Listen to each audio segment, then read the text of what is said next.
Hello, and welcome to the second episode of TB76's TSW Thoughts, where I review Train Sim World products from my own brutally honest opinion and go over what I like, don't like, and what can be improved. Today, we will be looking at Rivet Games' West Cornwall local DC, which has a bit of a reputation when it comes to TSW players for poor default scenery among other things. Although for this video, I have a scenery patch installed which greatly improves the default scenery, but then again, the default state that Rivet left it in is practically inexcusable.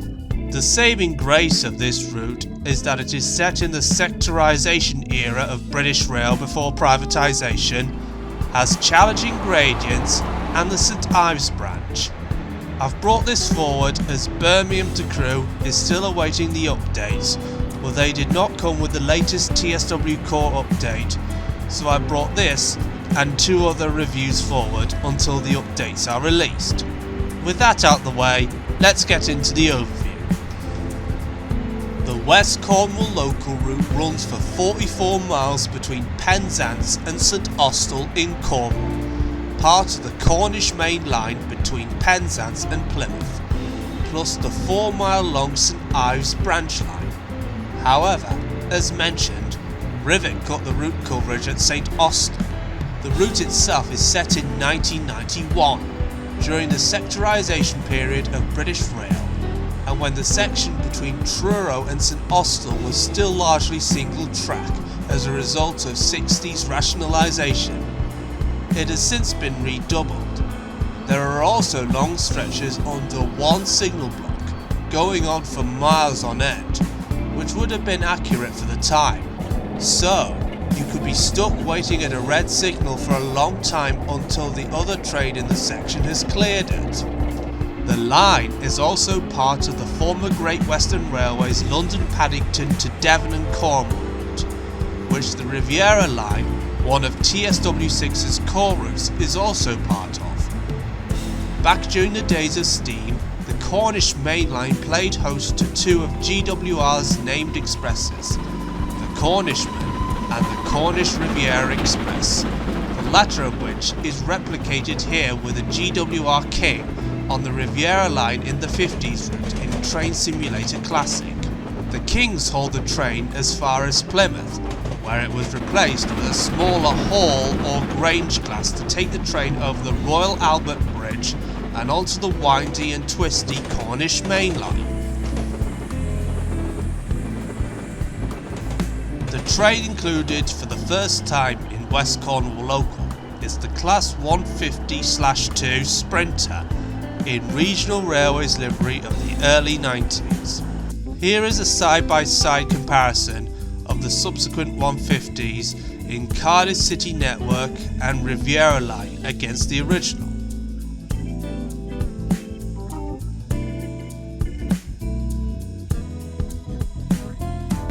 The sounds on the Class 150 are, well, I'll let you decide.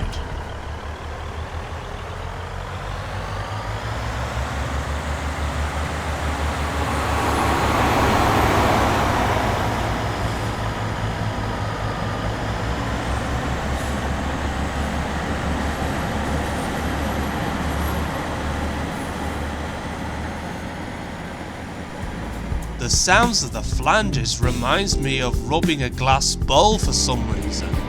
The sound of the brake squealing is the only thing that is right on this version, I'd say. Even with the new updated sounds on the TFW and GWR 150s, this retains the original ugly sounds. The other locomotive that is included in this DLC is the Rail Freight Class 37/5. However, unlike the Tees Valley version, it is depicted with the centre headcode box plated over. However, while this is a much welcome version of the Class 37, the headcode plate is placed up too high as well as the high intensity headlight. Here is the Rail Freight Class 37 with the Euro Phoenix Class 37 from Southeastern High Speed for a side-by-side comparison.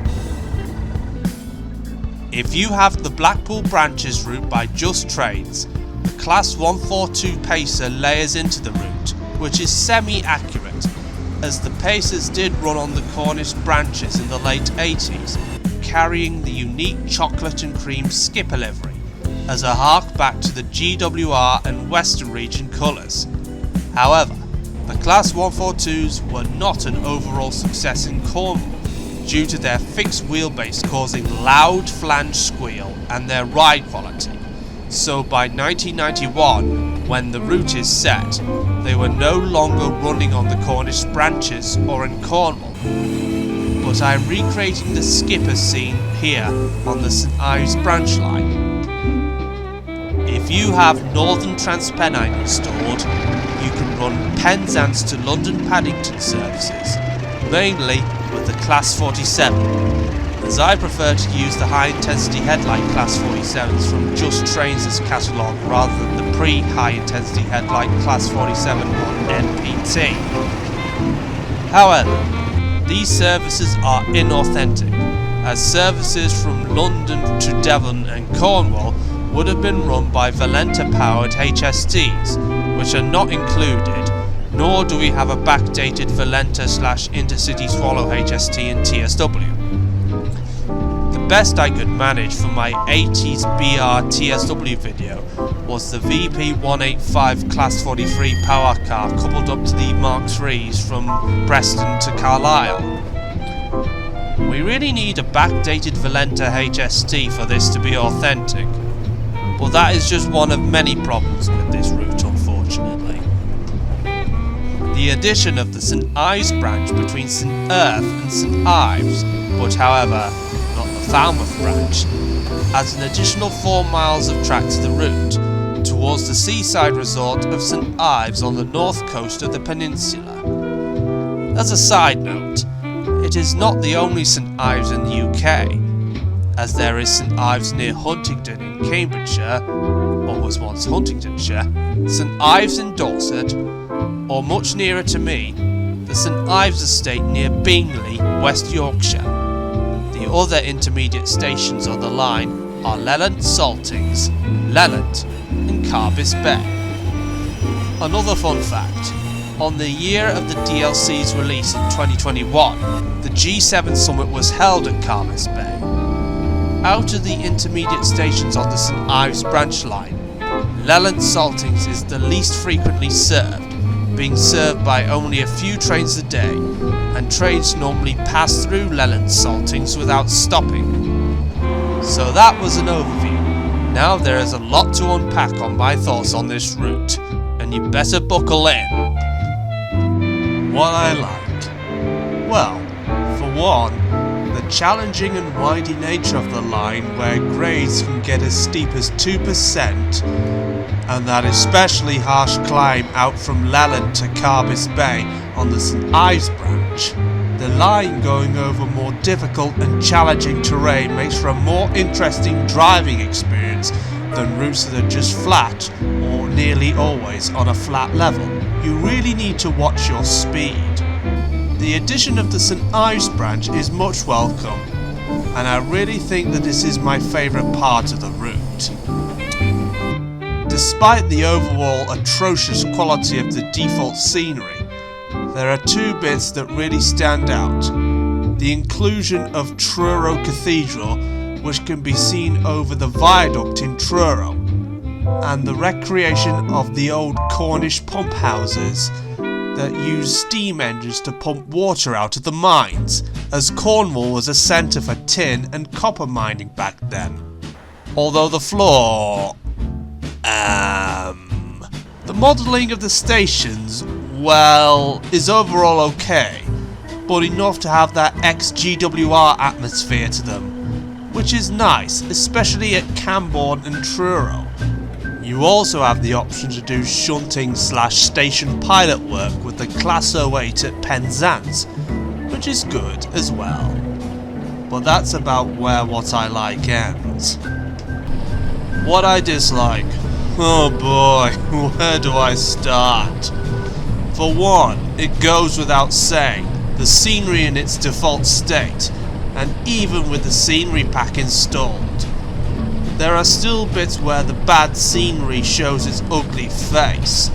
The empty hill over the sea at Penzance is where St. Michael's Mount, not to be confused with the Mont Saint-Michel in France, should be.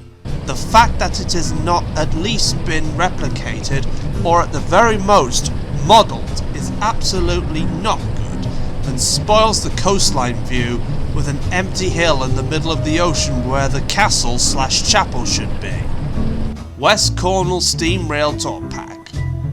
It has merit in having the Preservation Era Jubilees, plus the early BR Crest, but these work better on the West Somerset Railway, not on the West Cornwall Local, as the Jubilees never went to Cornwall in the 90s, and more importantly, it is ex-GWR territory, and it goes to show the lack of GWR steam in the game, and how badly DTG fucks steam up. What the fuck is that? Is this meant to be the A30 dual carriageway? I don't see any cars, and look how badly made it is. That's what you'd expect in Trains 2006 or Train Simulator 12, not Train Sim World. Also, the same applies to the streets in populated areas. Well, that's just the bad scenery in general. The limited amount of freight work, even with the Class 37. Come on, this is Cornwall. This could easily have been an opportunity for a lot of China clay work. The line from Bungalow Junction to the China clay facilities at St. Denis would have made for excellent gameplay. Oh yes, and Rivet didn't even animate this, and it was carried over to the TFW and GWR variants of the 150. The beaches being devoid of life, other than the odd umbrella and towel, well that goes with the scenery really, but other than that, the mastery layer. Is that meant to be Kraken? I could go on, I really could, but I'll end up sounding like a broken record, so I will move on to what can and really should be improved. The whole route honestly needs to be rebuilt from the ground up, or at least remastered to a higher standard than the original, with a new timetable coming with a Valenta HST DLC, with the HIH Class 47 with the Mark II S for cross-country services, China clay work for the Class 37, and of course Class 150s for the local service, yes, but they go off the map to Plymouth, and of course a lot more. This would make for an authentic sectorisation era experience, and breathe some much needed life into the West Cornwall Local, and an extension with the Falmouth branch, or at the very most, all the way to Plymouth, where you can route hop onto the Riviera line, rather than just leave the train at St Austell. There's a lot more that can be improved. In its current state, it is really more like West Crapwall Local than West Cornwall Local. I don't recommend it, but if you want it, I'd wait for a sale with quite a heavy discount. I wouldn't recommend the West Cornwall Steam Rail Tour Pack, at least for the WCR, but for the West Somerset Railway it'll work fine. The Riviera line, which was the first episode of my TSW review series, represents the West Country way better than WCR in its current state ever will. The next episode will focus on the American core route of TSW6, the Morristown line, followed by New York to Trenton, where I will examine if it was as bad as it was when it was first released. Until then, this is TB76 Return signing off. Goodbye.